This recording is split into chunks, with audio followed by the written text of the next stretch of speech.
On today's show, we play a new game called Half Empty or Half Full, where I'll try to take both sides of certain narratives that are out there about the Miami Heat. We'll talk about PJ Tucker, Kevin Durant, Donovan Mitchell, and a whole lot more coming up on today's Locked On Heat.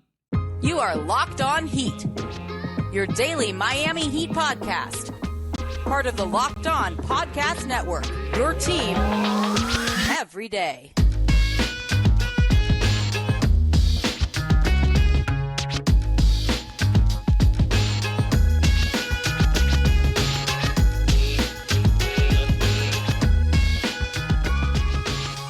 All right, welcome to a Friday edition of Locked On Heat, your daily podcast covering all things Miami Heat. However, you might be tuning in on YouTube, Odyssey, or your favorite podcast app. Thank you so much for making Locked On Heat your first listen every day.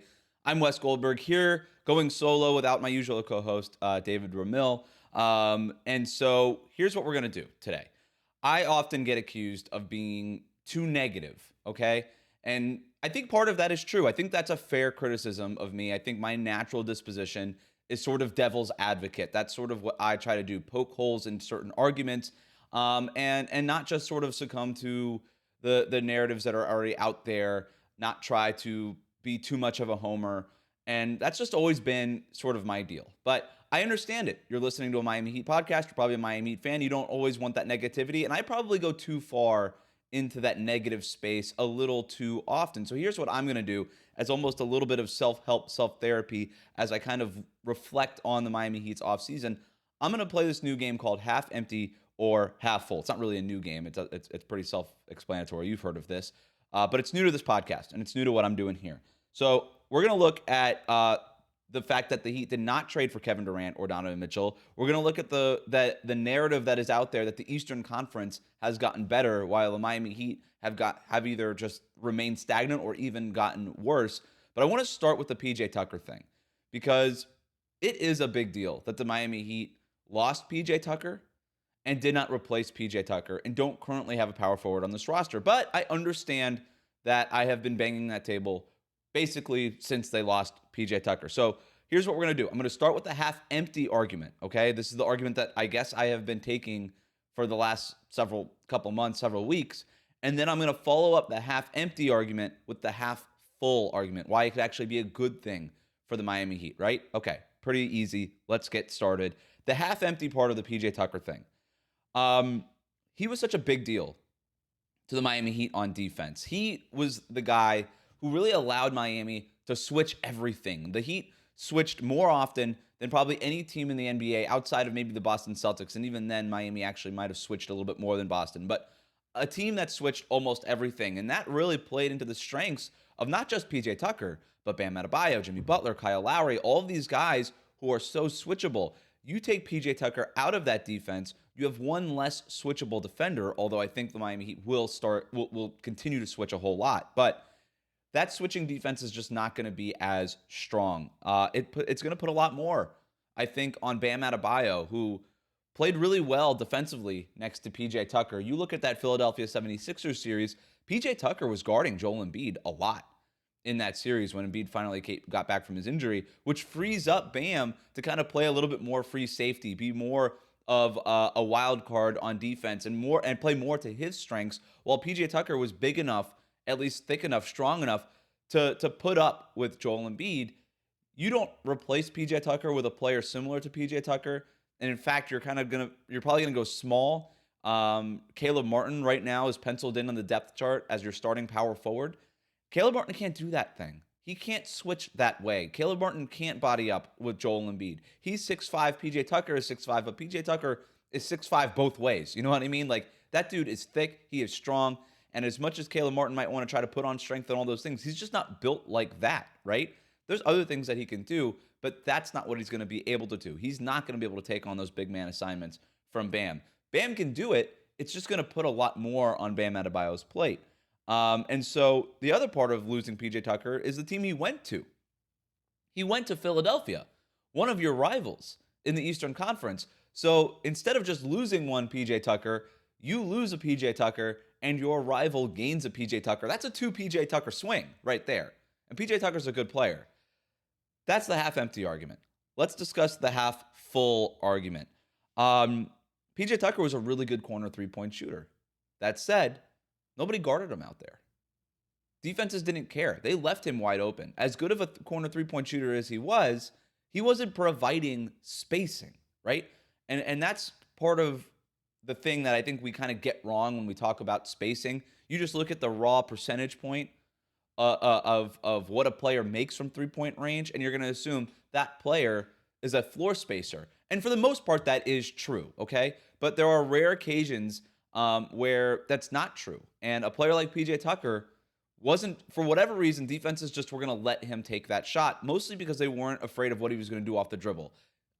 He was a little bit more dynamic in Miami last year than he was in Milwaukee the year previous, but teams were basically looking around and like, all right, PJ Tucker taking a corner three is better than Kyle Lowry handling the ball, Jimmy Butler handling the ball, Bam Adebayo getting going offensively. So we're just going to let PJ do his thing from the corner.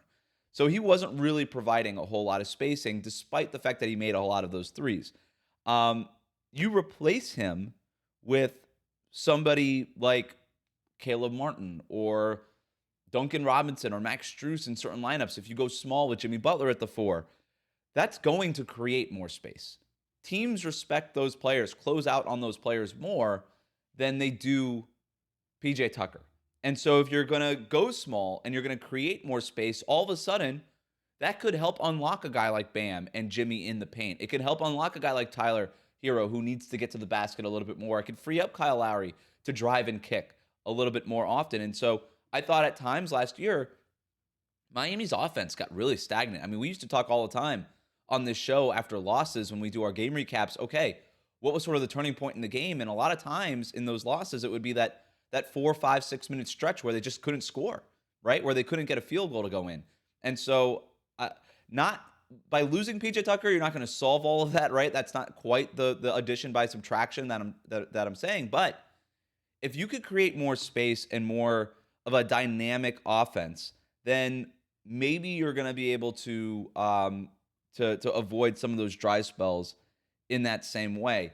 I like the idea of having a 4-out or a 5-out offense that goes small with a bunch of guys who you have to guard on the perimeter, both from a shooting perspective and from a ball handling perspective. So I like that idea. It's what the Warriors did to win the championship, right? Like you had to respect everybody on the court except for basically, Kevon Looney. But even with Draymond, he can't shoot, but he's a terrific ball handler, and you got to at least play him. So I do think that this could have a beneficial effect on Miami's offense while you are still losing something defensively. There's going to be enough guys defensively, and Eric Spoelstra coaching this team. The Heat are never going to be bad defensively. I still think they're going to be a top 10 team in defensive rating, although I don't think they'll be elite the way that they were last year. But I think the offense could make up for some of that slide defensively, while you're still going to be a top 10 defense, I think. The other part about PJ Tucker letting him walk is that you don't have to pay that contract, right? From a contractual standpoint, it's a really good argument to not pay PJ Tucker $40 million over 3 years. You're not going to have to pay him $11.5 million when he's 39, 40 years old. I mean, that's not a good deal. When 3 years from now, that's going to look like a rough deal, and I don't know that you could trade him or get off of it. From Philadelphia's standpoint, I get it. Your window is right now, right? You've got Harden, you've got Joel Embiid. You're going to go for it. Respect. I get it. But if you're just talking about the contract in general, this would have been Miami's power forward for the next 3 years, PJ Tucker. And right now, I think he's a really good player. But 2-3 years from now, that was going to be a tough thing to overcome on the books when you're talking about roster construction. All right, I want to talk about the Kevin Durant and Donovan Mitchell stuff. We're going to revisit this in a new way that you haven't heard before, coming up next here on Locked On Heat. But first, today's episode is brought to you by BetOnline. BetOnline.net is your number one source for all of your pro and college football betting needs and sports info this season. Find all of the latest football league developments, game matchups, news, and podcasts, including this year's opening week's games. BetOnline is also your continued source for all of your sport wagering information, including live betting, esports, and scores. The fastest and easiest way to check in on all of your favorite sports and events, including MLB, MMA, boxing, and golf. And let's look at this. On BetOnline, you can get the Miami Dolphins over-under win totals at 8.5. Am I too much of a homer to take the over on that? I kind of like 9 for them. Anyway, what do you think? Head to the website today or use your mobile device to learn more about the trends and the action. BetOnline, where the game starts.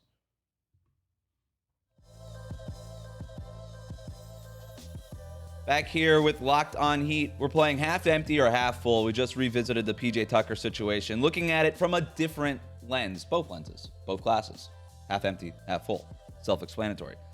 We're going to look now at Kevin Durant and Donovan Mitchell. Later on, we'll evaluate the statement that the Eastern Conference has gotten better while the Miami Heat have gotten worse. But again, let's talk about Durant. Let's talk about Donovan Mitchell. We're going to start half empty, then go half full. All right, so half empty, the negative point of view that I have largely, I think, been voicing, even if I haven't actively taken it personally, kind of as a devil's advocate on this podcast. I feel like I have voiced this argument more often than not. But without Kevin Durant or Donovan Mitchell, the whole idea why the Miami Heat were chasing a star in the first place was in order to try to win a championship, right? Without Kevin Durant, without Donovan Mitchell, that pathway to the finals is much harder, at least just theoretically. They feel like, and when I say they, I mean the Miami Heat, that they need to pair Jimmy Butler with another superstar. How do we know this? Well, they kept the books clean. They did not re-sign PJ Tucker. They're remaining out of the luxury tax. They're not nudging up against the hard tax that could encumber them from executing a sign and trade down the road this season. And, well, they talked to Brooklyn about KD. They talked to Utah about Donovan Mitchell. They've been talking to a lot of teams about a lot of players. They are big fish fishing. They're looking for their whale, right? And that's what Pat Riley is trying to do. But if you look at this roster and what happened in the Eastern Conference last year, in the Eastern Conference Finals last year, they really did need another shot creator next to Jimmy Butler. And by not getting Durant or Mitchell, they really have not addressed that need. Okay, we'll put it that way. You also look at the fact that Milwaukee and Boston clearly, made, or I should say, got better. Milwaukee by getting Chris Middleton back. Boston by making some improvements to the roster. Philadelphia and Brooklyn, they have higher ceilings if you just look at their best players. And so often, when we talk about what it takes to win a championship, you have to start with, okay, who's your top player? Who's your best guy, right? And if you look at Milwaukee, it's Giannis. He's done it before. If you look at Boston, it's Tatum. Can he take another leap? If you look at Philly, Joel Embiid is good enough to lead you to a championship. He's an MVP caliber player. Brooklyn, same thing. They have Kevin Durant, right? Their best player is good enough to be the best player on a championship-winning team. And while everybody loves Jimmy Butler, and he's shown that he's gotten to the finals, he's never done it. He's never won a championship. And so to say that we know for a fact that he's good enough at this age, by the way, to be the best player on a championship team, I think he is, but we can't say it as a fact that he is. On the flip side, Donovan Mitchell did check all of those boxes as a co-star. Why was Miami chasing him? Well, I'll tell you why. It's because of what he can do in the playoffs. 39 playoff games Donovan Mitchell has played in his career. Here are his stats. 28.3 points per game on 43% shooting, 37% from three-point range, 4.7 assists. That's what he averages in the playoffs in 39 playoff games in his career. That is spectacular. He is one of the best playoff scorers that we have in this league and that we have had in this generation in the NBA. He's awesome in the postseason. Tyler Herro played 40 games in the playoffs, so just one more than Donovan Mitchell. Here are Tyler Herro's stats. 14 points per game on 41.5% shooting, 32% from three-point range, and just 3.2 assists.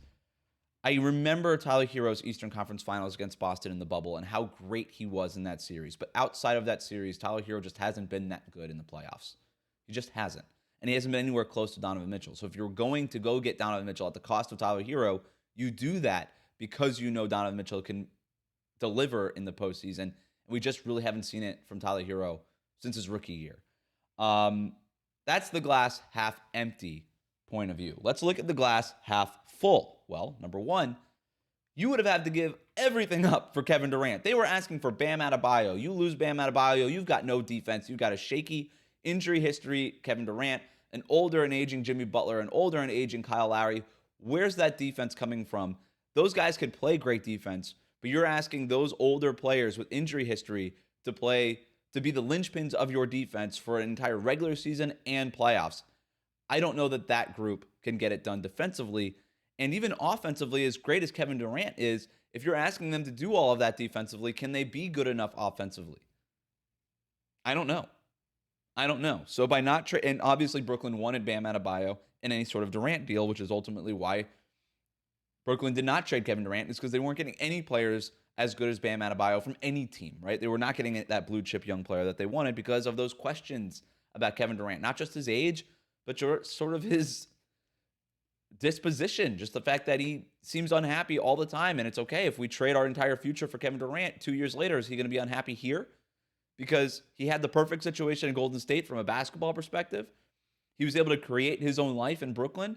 And in both situations, he was unhappy, not to mention what was going on in Oklahoma City before all of that. So I get it. I get not wanting to tie everything you have and mortgage everything you have on Kevin Durant just because of his personality. I get it. I can't fault it, as talented as he is. And then in terms of Donovan Mitchell, look, I think Donovan Mitchell is awesome. Me and David have long been Donovan Mitchell fans on this podcast, but you have to trade Tyler Herro, who's 4 years younger and more cost-effective, and all of your picks. If you look at what Cleveland gave up, it was a really good young player in Colin Sexton and a pretty solid, good young player in Lauri Markkanen, and the guy that they just took in the first round, plus 3 unprotected picks. Like, that's everything Miami's got, right? And the pick swaps. That's everything Miami's got. Like, if they were going to match that, it's their 3 unprotected picks, whatever pick swaps that they can muster. Tyler Herro, probably Nikola Jovic, and probably another young player like Strus or Vincent or Omer Yurtseven or something like that. Like, in order to match Cleveland's offer, that's probably what it would have cost. That is your entire future. That's a lot of your depth. And I don't think that, as good as Donovan Mitchell is, that closes the gap enough to Milwaukee or Boston where you can logically do that, where you can sort of talk yourself into that. So there's all of that. Plus, Tyler Herro is really good. Tyler Herro's really good. 6th man of the year. Probably going to earn a promotion to the starting lineup this coming season. The Heat love his work ethic. I know that there's been a narrative out there that he maybe doesn't work hard. I think that is a little old. It's probably a couple of years old now. Dude works really, really hard. I wrote a feature about it for the Miami Herald. That much is obvious. He wants to get better. And more importantly, he wants to add to his game. He wants to continue to evolve. He wants to be a better playmaker, a better spot-up shooter, a better off-the-catch shooter, a better off-the-dribble shooter. He wants to get to the rim more, and he wants to continue to get stronger. He wants to get better defensively. He wants to get better at all these things. And so he's not just a guy. People want to wonder, okay, you won 6th man of the year. Are you just Lou Williams? Are you just Jordan Clarkson? And Tyler Herro does not want to be those players. He wants to be more than just sort of a one-dimensional scorer. He wants to be an all-around player, and I think that, and he's putting the work in. I think that bodes well for him taking another leap. The other part of not just Tyler Herro being good is I kind of like the young pieces that Miami has. I like the idea that you are able to have Bam Adebayo and Tyler Herro at 25 and 22 years old, respectively. I like Nikola Jovic. I like him a lot, and I like the idea of him as a long-term partner next to Bam Adebayo in that front court. And that goes without saying that, the 26-year-olds like Caleb Martin, Max Strus, Gabe Vincent, like those are good, youngish players with a little bit more upside and provide quite a bit of depth. So I like the youth part of this team, maybe even more than I like the veteran part of this team, just because I don't know how longer the window is open for Jimmy Butler. Obviously, in making a Kevin Durant move, you would have been maximizing that window.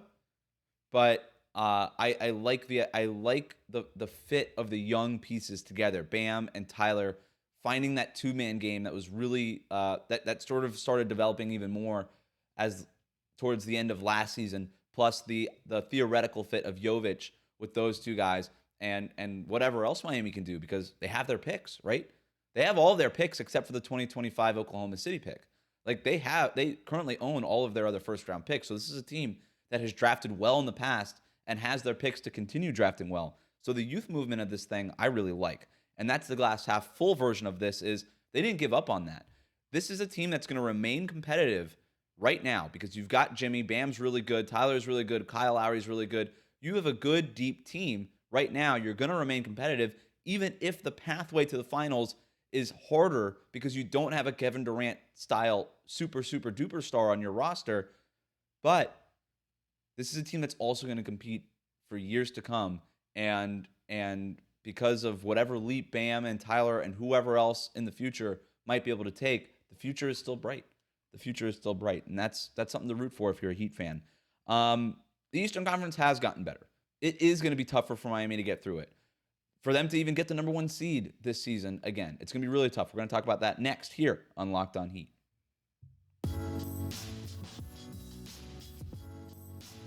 Back here with Locked On Heat, lockedonheat@gmail.com. Reach out to us on Twitter and on Instagram @LockedOnHeat.